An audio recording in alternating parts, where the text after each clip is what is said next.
असदुद्दीन ओवैसी ने ट्रंप को नोबेल पुरस्कार देने की पाकिस्तान की कोशिश की आलोचना की। उन्होंने कहा कि जब अमेरिका ने ईरान पर बमबारी की और नेतन्याहू को फिलिस्तीनियों को कसाई कहा।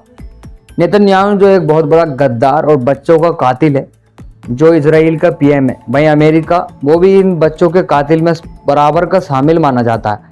और असदुद्दीन ओवैसी साहब ने अमेरिका द्वारा ईरान के खिलाफ सैन्य कार्रवाई तेज करने के दौरान नोबेल शांति पुरस्कार के लिए ट्रंप को पाकिस्तान द्वारा नामित किए जाने की आलोचना की। उन्होंने कहा कि नेतन्याहू को फिलिस्तीनियों का कसाई करार दिया गया।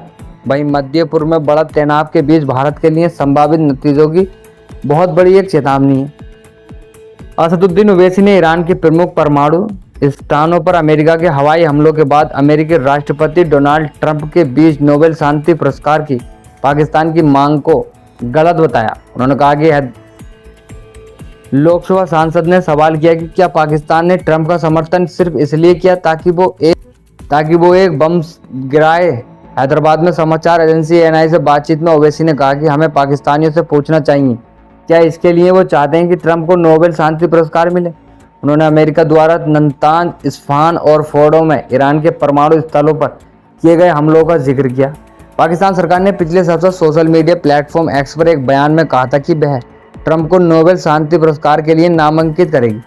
जैसा कि द हिल सहित अमेरिका के कई मीडिया आउटलेट्स ने बताया कि आज उनका पर्दाफाश हो गया। AIMIM नेता ने पाकिस्तान के सैन्य पक्ष का भी मजाक उड़ाया। उन्होंने 22 जून को कहा कि पाकिस्तान के जनरल सेना प्रमुख असीम मुनीर ने इसके लिए अमेरिकी राष्ट्रपति के साथ लंच किया था और आज उन सभी का पर्दाफाश हो गया। अमेरिकी अधिकारियों ने रविवार को कहा कि देश की सेना ने 14 बंकर बस्टर बमों, 2 दर्जन से अधिक होक और मिसाइलें और 125 से अधिक सैन्य विमानों का उपयोग करके ईरान के मुख्य परमाणु स्थलों को नष्ट कर दिया। इसमें ज़्यादा नुकसान तो ईरान का नहीं हुआ है जितना बताया जा रहा है, उससे बहुत ही कम हुआ। ये हमले मध्य पूर्व में चल रहे संघर्ष में वृद्धि को दर्शाते हैं, जिसके साथ इसराइल ने 13 जून को ईरान पर हमला करना शुरू कर दिया था। अब ईरान ने जो हमले करे हैं इसराइल पर, तो इसराइल में तबाही नजर आ रही है चारों तरफ। समाचार एजेंसी AP ने एक मानवाधिकारी समूह हवाले से बताया कि ईरान पर इजरायली हमलों में अब तक कम से कम 950 लोग मारे गए और 3450 घायल। इसी बीच ईरान के हमलों में इसराइल में तो हज़ारों से भी ऊपर लोगों की मौत हो चुकी है शायद, और घायल तो बहुत हैं। शहर के शहर तबाह कर दिए गए। ओवैसी ने चेतावनी दी कि अगर इस क्षेत्र में पूर्ण पैमाने पर युद्ध छिड़ता है तो भारत के लिए इसके गंभीर परिणाम होंगे।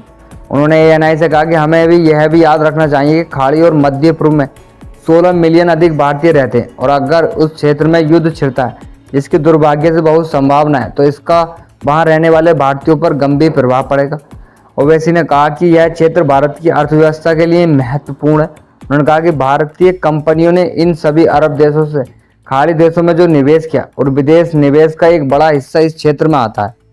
ईरान की ओर से परमाणु खतरे को एक डर बताते हुए ओवैसी ने कहा, और अंत में ईरान के पास परमाणु हथियार होने के बारे में एक डर पैदा किया गया है, या यह और वह इराक में भी इसी चीज़ का इस्तेमाल किया गया था। सामूहिक विनाश के हथियार कुछ भी सामने नहीं आया।